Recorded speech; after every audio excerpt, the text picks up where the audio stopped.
Here's my audience.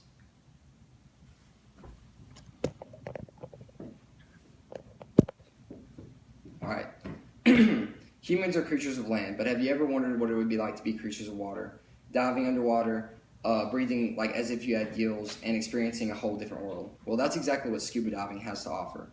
And while it may seem like you need to be a professional mechanic or a daring adventurer to participate in an activity like this, all you need is a basic understanding and a sense of wonder.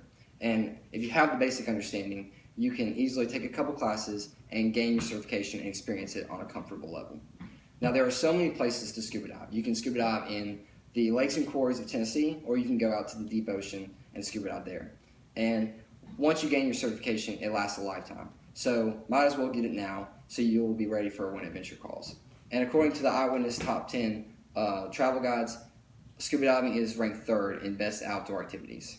Now, I am currently gaining my certification through Austin Peay State University by taking a couple classes. And I will be certified by PADI, which is the Professional Association of Diving Instructors, and they are one of the top diving associations out there.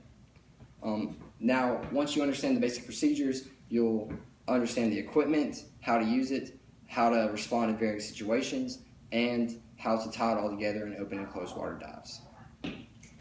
But before you do the closed and open water dives, let's figure out how to use the equipment. So while it may seem like a mess of tangles of lines, it's really easy to break it down into its essential components.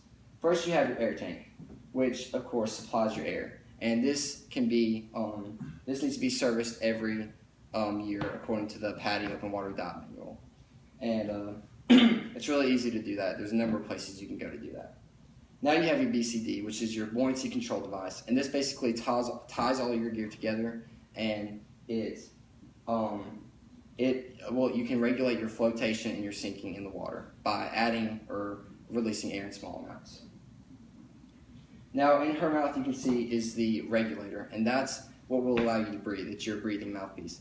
And you'll have a primary one for yourself, and you'll have a secondary one for emergencies. In case your buddy loses their supply or can't find his mouthpiece, you can easily give him yours.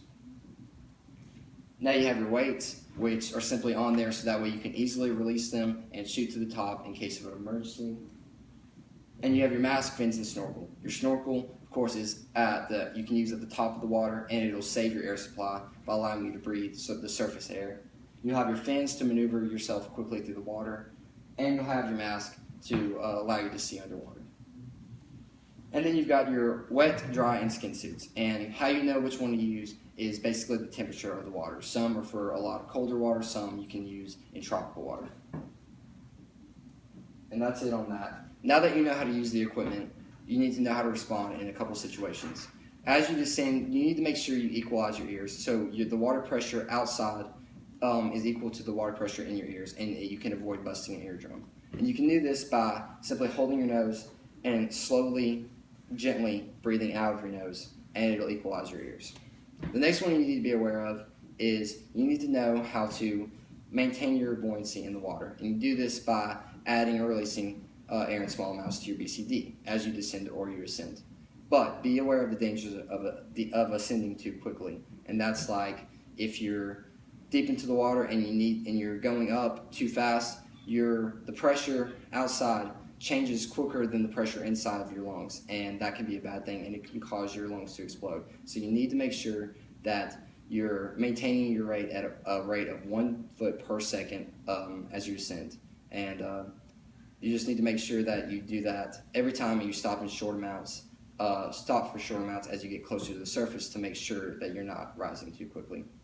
Now that you understand all this information, you can put it into action in closed water dives and then open water dives. And in closed water dives, according to the PADI official website, you'll be able to learn how to enter the water and exit the water with your equipment, and you'll be able to know all the safety procedures, such as clearing water out of your mask and responding to emergency situations. Then you can put it into action through your open water dives, but make sure you dive with a buddy and you venture out slowly.